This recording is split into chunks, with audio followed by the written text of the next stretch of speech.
Here is another one of those problems that stair builders seem to have a difficult time wrapping their minds around. And when I say stair builders, I think that would be somebody who might not have a grasp on the art of stair building. Now, before I get started, I want to point out that I already have a couple of books written that will be helpful for those of you who aren't quite wrapping your mind around how in the heck you can center the steps on a stringer, and definitely recommend checking that out. Now, but for those of you who just need a little more information, hopefully you will find it in this video. So let's go ahead and take a look at the stairway that has the treads at the front edge.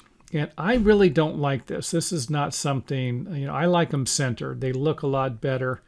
And I can't tell you how many times I've seen a stairway built like this, where the person laid out the stringers, didn't double check any of their measurements, and these treads are sticking past the edge of this about an inch.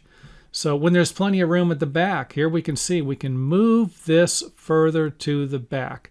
But either way, this is a personal preference. If you want this look here, you like this look, go for it. Lay it out accordingly. If not, push the treads back.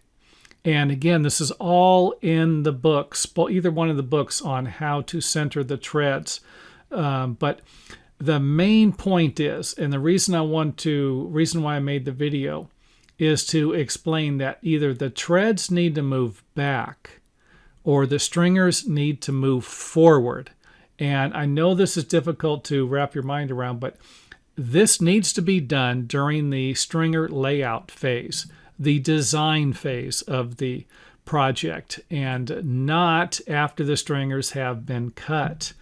So if we take a look at the two different stringers, all three of these stringers are the same, but this one here is different because I moved the treads back and I added a little bit to the stringer here. So again, these three stringers are the same to give you an idea what I actually did. So I just added more material to the stringer to make everything work out. So move the treads back or move the stringers forward in this direction.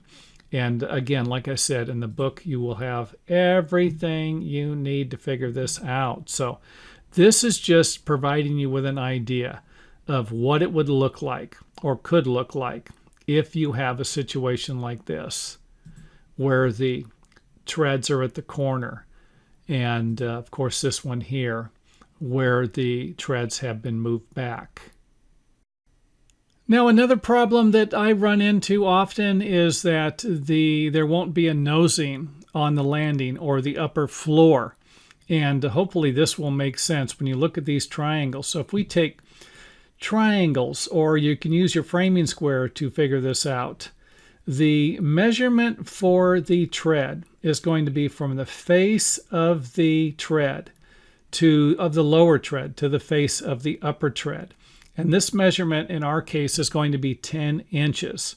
So if we did not put a nosing on here, we would have an 11.5-inch tread, not a 10-inch tread. So we need to put a nosing on here. And is it a big deal?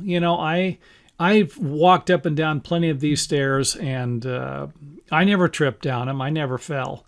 So is it a real big deal? I don't consider it to be one. But your building inspector might not share the same feeling as I do. Now, another thing, when you build stairs like this, I can't tell you how many times I've came across this. Stair stringer comes all the way down, and it's a trip hazard. People come around the stairway. They're walking from this direction. They're making a turn. They got to step over this thing. You got groceries in your hands. Bam, you're tripping. Or coming down, same thing.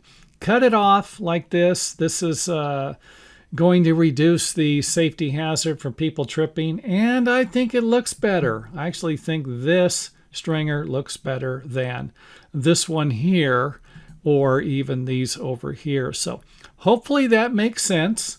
If you got any comments, feel free to leave them in the comment area.